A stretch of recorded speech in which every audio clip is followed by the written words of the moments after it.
Yesus, namamu indah. Yesus, ku cinta kau selalu, ku tinggikan, ku agungkan selamanya.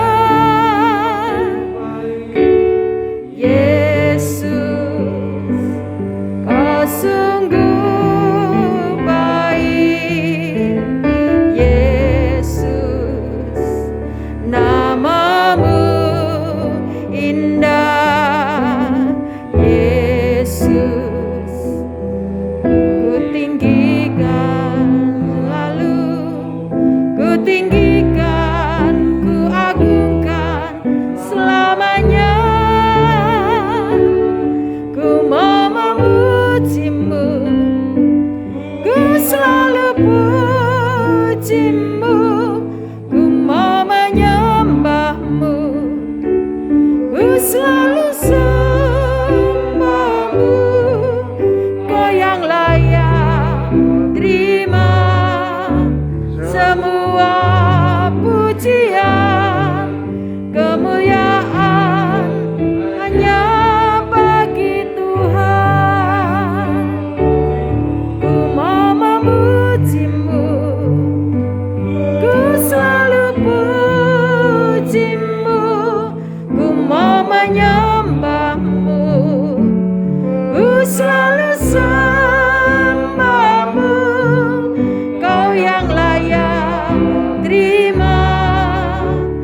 yang Tuhan Ya sudah Tuhan tetapkan Yesus. dalam setiap kehidupan kami, bahkan sebelum kami ada dalam dunia ini. Tuhan Ya sudah Tuhan. tuliskan tujuan dalam kitab kehidupan. Amin. Kami yakin dan kami percaya dan kami rindu Yesus. kami bisa menemukan tujuan yang Tuhan sudah tetapkan atas setiap kehidupan kami. Dan biarlah setiap potensi, talenta, kepandaian, keahlian yang Tuhan sudah taruh dalam kehidupan kami semakin maksimal, sehingga kami bisa berdampak di mana Tuhan menempatkan kami. Amin. Baik dalam keluarga, dalam pekerjaan, dalam gereja, nama Tuhan dipermuliakan. Ya Di Tuhan. dalam nama Tuhan Yesus Kristus kami berdoa dan kami mengucap syukur. Haleluya. Amin. Di nama Tuhan. Terima kasih untuk kehadiran kita semua malam hari ini. Kita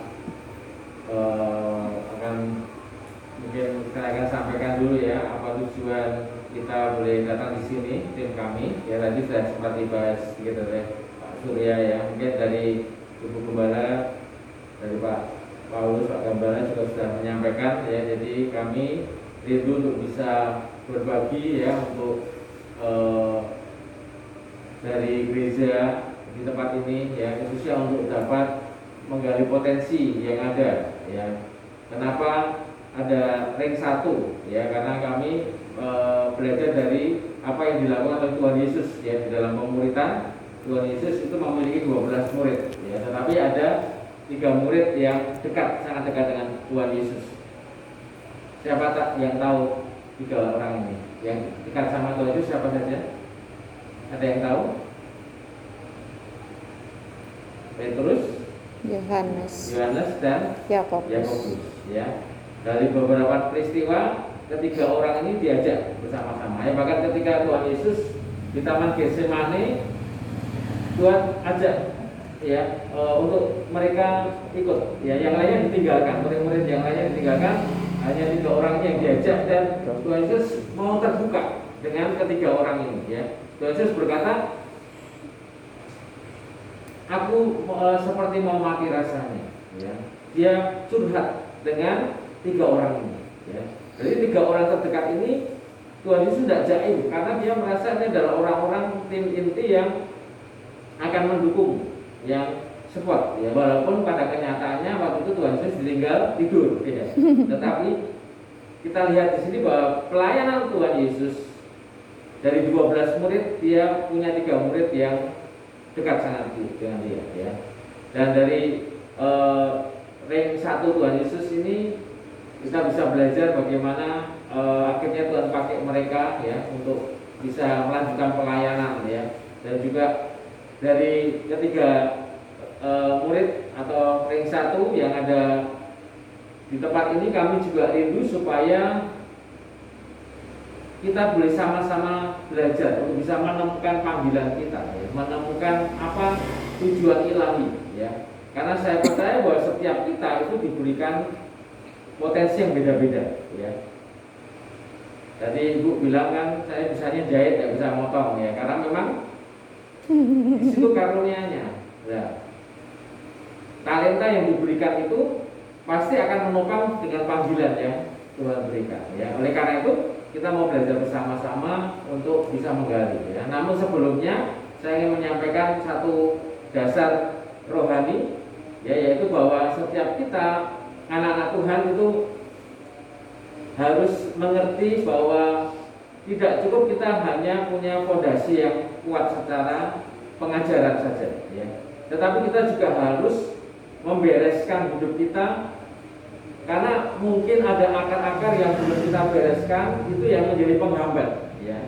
Ingat bahwa ada perumpamaan tentang benih. Tuhan Yesus pernah sampaikan ya, benih yang pertama ditaburkan di tanah yang keras ya. Ini gambaran hati yang keras ya. Ketika benih ditaburkan tidak berakar, belum pernah berbuah, sudah dimakan oleh burung ya. Kemudian yang kedua, benih yang ditaburkan di batu-batu ya. Benih itu juga akhirnya mati ya, tidak tahan lama. Kemudian yang ketiga, benih yang ditaburkan di semak belukar. Jadi duri-duri itu adalah gambaran akar-akar duri yang harus kita bereskan dalam kehidupan kita, karena itu akan menghalangi untuk kita bisa bertumbuh. Ya. Ketika gereja punya visi yang besar, gereja punya tujuan yang mulia, ya, saya percaya setiap pemimpin rohani pasti Tuhan taruh ya apa yang menjadi visi untuk gereja. Ya. Tetapi ketika jemaat tidak beres di dalam akarnya, itu menjadi penghambat untuk gereja ini bisa mengalami kemajuan. Ya. Di mana masih ada iri hati, kepentingan diri sendiri, ya. Terjadi perselisihan satu sama lain, masih kanak-kanak rohani. Karena penyebabnya apa? Akarnya belum dibereskan. Oleh karena itu kita harus mengenal. Ya, malam hari ini saya mau menyampaikan bagaimana kita mengenali akar dosa yang ada dalam diri kita yang mungkin kita tidak sadari, dan itu menghambat kita untuk kita bisa mengalami sesuatu yang maksimal dalam hidup kita. Ya. Alkitab mencatat paling tidak ada 3 akar utama ya yang menjadi penghambat. Yang pertama yaitu akar cinta uang. Ya. Coba kita baca di dalam 1 Timotius pasal yang ke-6 ayat yang ke-10. 1 Timotius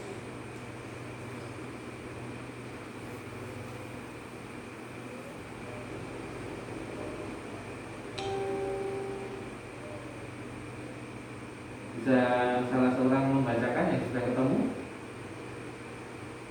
Ibu Yeni sudah ketemu? 6. 10.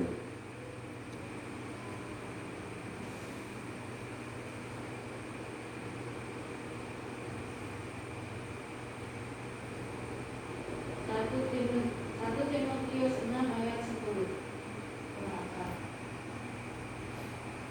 Betul, 1 Timotius 6 ayat 10.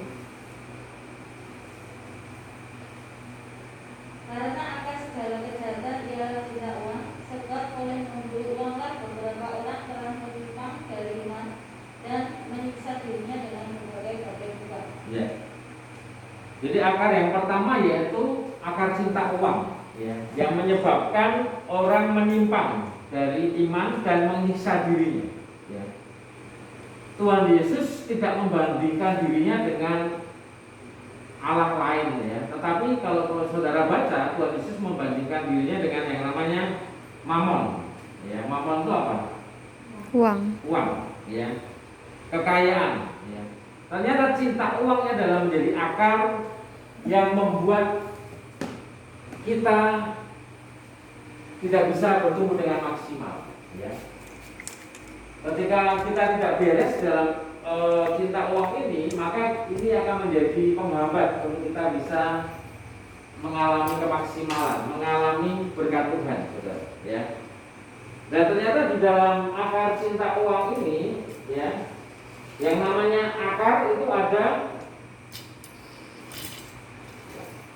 yang namanya pohon, ya, ada akar, ada batang, dan ada buah.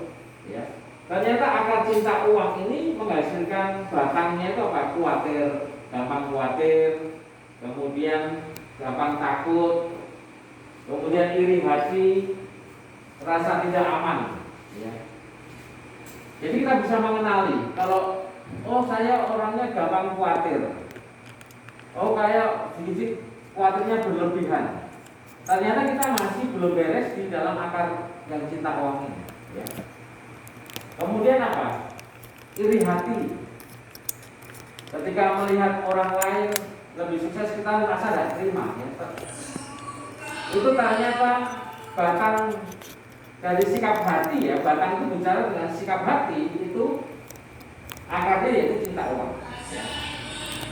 Kemudian akar cinta uang ini akan menghasilkan buah. Ya. Buah itu apa saudara? Buah adalah sesuatu yang kelihatan, yang bisa dilihat orang, ya.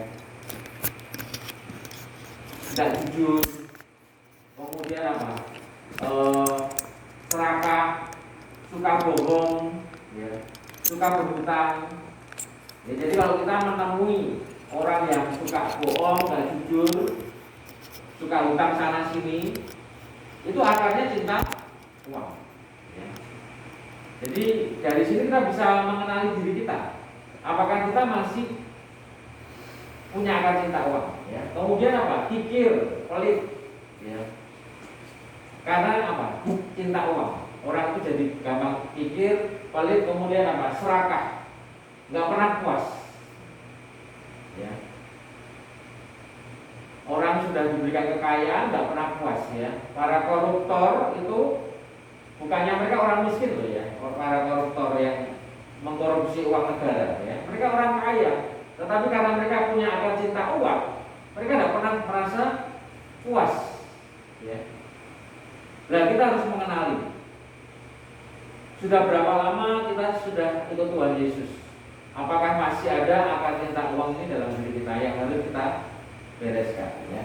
Kemudian akar yang kedua yaitu kita baca dulu di dalam Ibrani 12 ayat 15. Ibrani 12 ayat 15.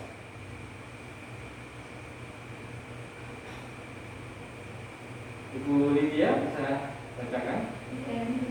12 ayat 15.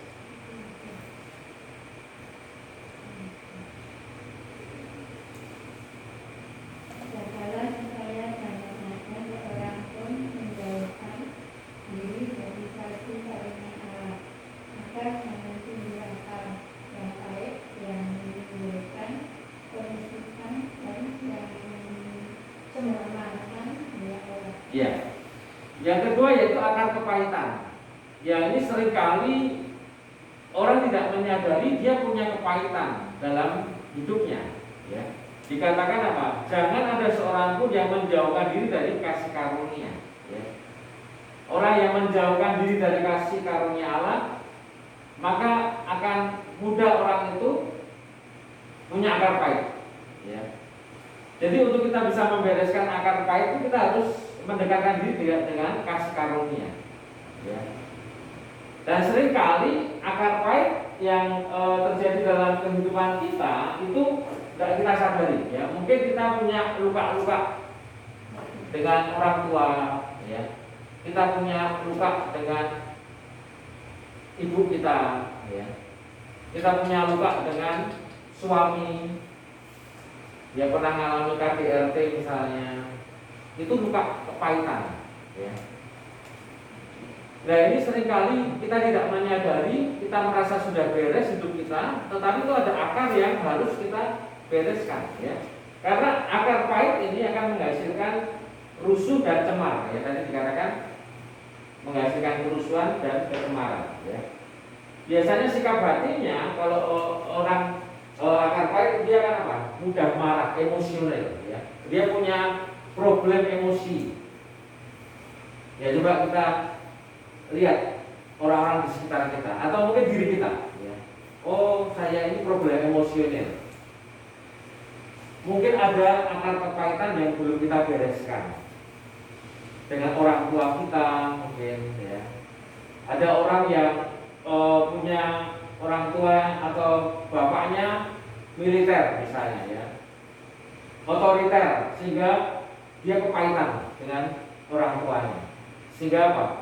Dia punya dendam. Dia bilang saya nggak mau seperti bapak saya. Ya.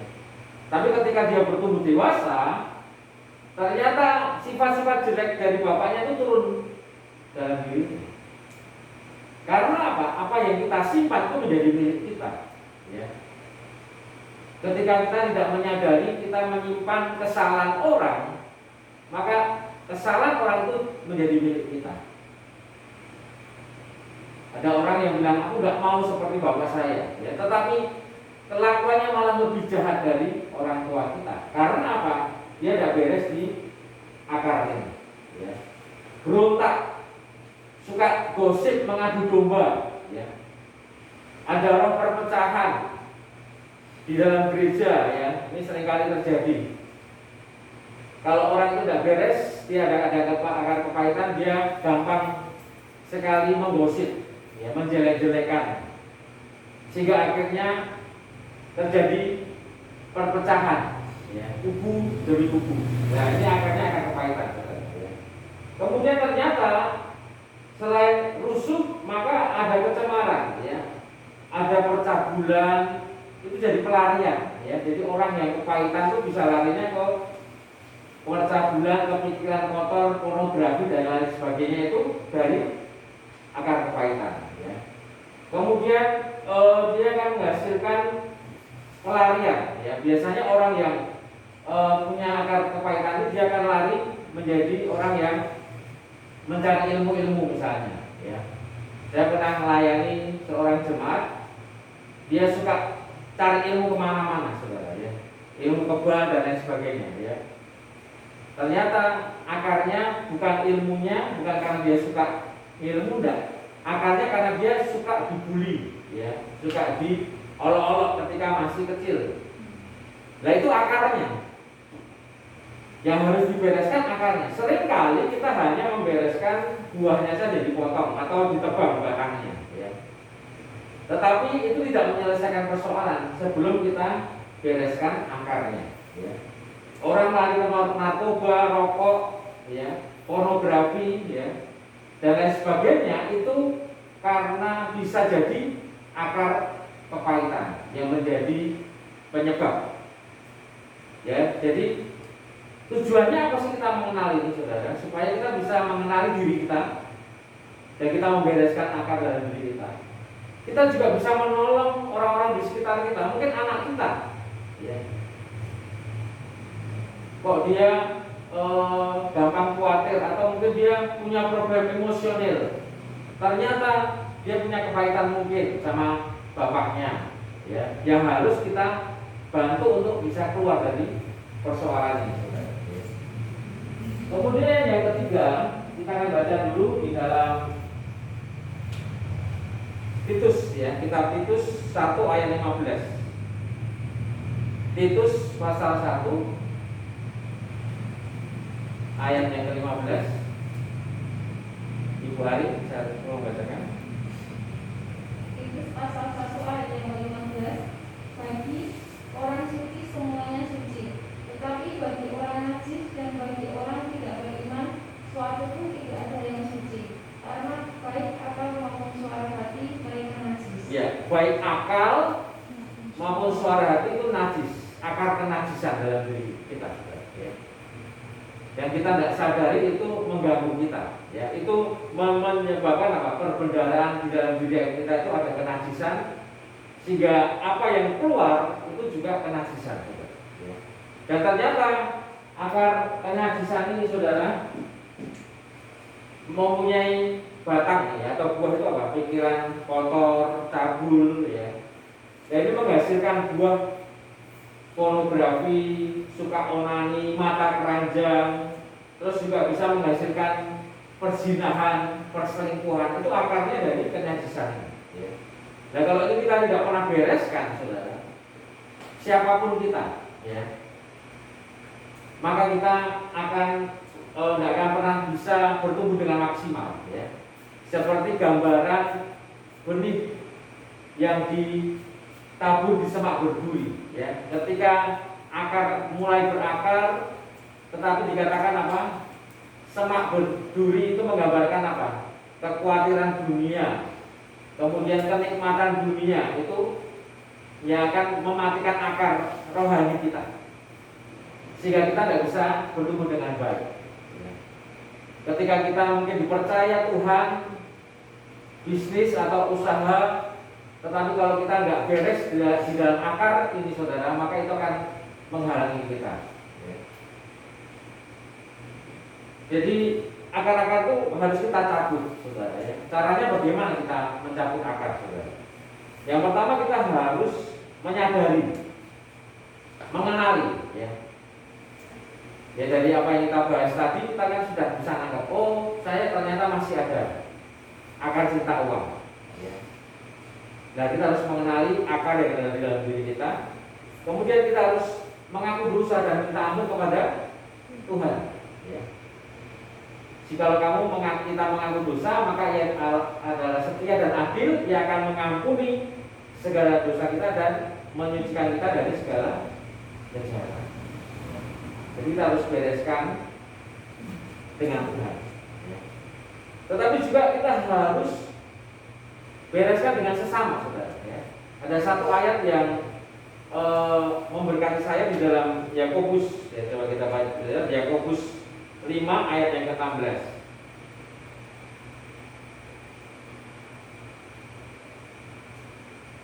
Yakobus 5 ayat 16.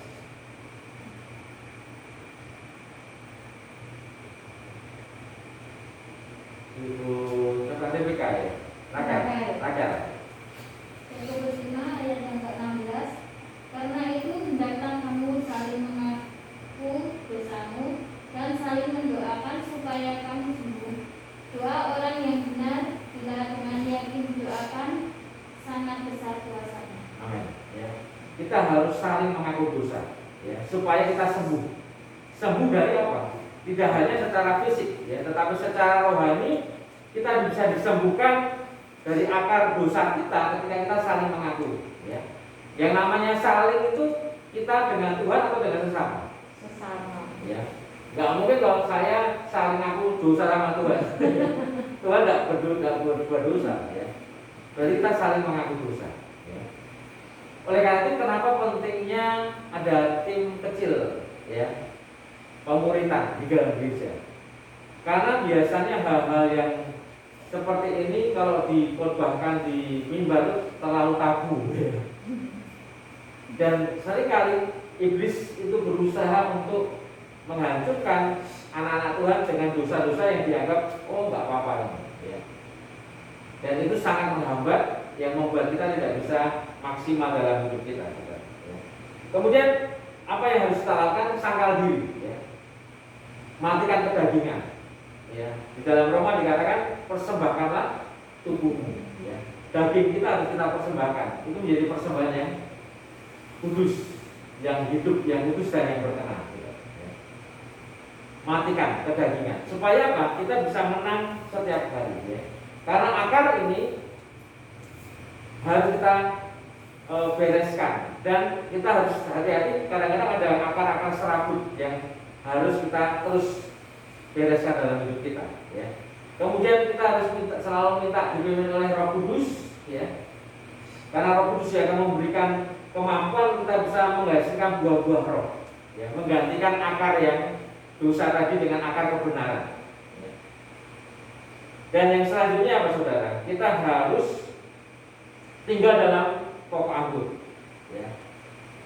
Karena kita tidak akan bisa berbuat, kita tidak bisa menang atas setiap dosa-dosa ini kecuali kita tinggal dalam pokok anggur, ya. Dan yang terakhir, kita harus selalu merenungkan firman. Karena apa? Firman itu yang akan menyucikan kita, saudara, ya. Saya biasanya kasih ilustrasi gelas kosong diisi bubuk teh atau kopi, dikasih air. Ya.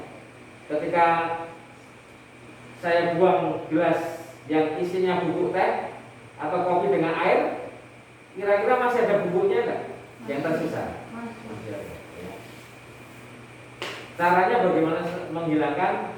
Saya bawa ke keran air atau air yang mengalir, ya, dituang terus. Lama-lama sisa-sisa kotoran itu akan keluar, tumpah. Ya. Ini gambaran apa? Ketika kita isi, kita renungkan firman itu siang dan malam, maka kita akan dibersihkan, saudara, ya, dari segala akar-akar dosa. Kita selalu tinggal di dalam pokok anggur. Ya. Ayat yang terakhir, ya, Yakobus pasal yang ke-1 ayat 21. Kita turut membacakan, ya. Yakobus 1 ayat 21. yang ke-21, demikian firman Tuhan. Sebab itu buanglah segala yang kotor dan kejahatan yang begitu banyak itu, dan terimalah dengan lemah lembut firman yang tertanam di dalam hatimu, yang berkuasa menyelamatkan jiwamu. Amin. Ya. Jadi setelah kita buang segala yang kotor, segala kejahatan yang begitu banyak, ya, tidak cukup sampai situ. Harus kita terima firman dengan lemah lembut. Ya. Ingat ada perumpamaan, Tuhan Yesus ngasih perumpamaan, ya, ketika ada rumah yang diisi roh jahat, kemudian rumah itu roh jahatnya keluar, ya, diusir keluar. Rumah itu kan kosong. Ya. Dan ketika rumah itu kosong, tidak ada penghuninya, tidak diisi apa-apa, maka roh jahatnya membawa berapa temannya? 7 temannya. Sehingga dikatakan apa? Kondisinya, keadaannya lebih buruk dari sebelumnya. Jadi rumah atau hidup kita yang sudah bersih harus diisi oleh firman. Ya. Tinggallah di dalam aku dan firmanku tinggal di dalam kamu. Ya, jadi firman itu harus tinggal dalam kita, kita tinggal dalam Kristus. Maka kita akan mampu untuk bisa menang atas setiap akar dosa. Ya. Nah, ini adalah dasar kekristenan, saudara, yang seringkali kita tidak menyadari kita belum beres dalam area ini. Dan saya berharap juga mungkin dari bimbingan dulu Pak Paulus kita bisa bereskan, ya.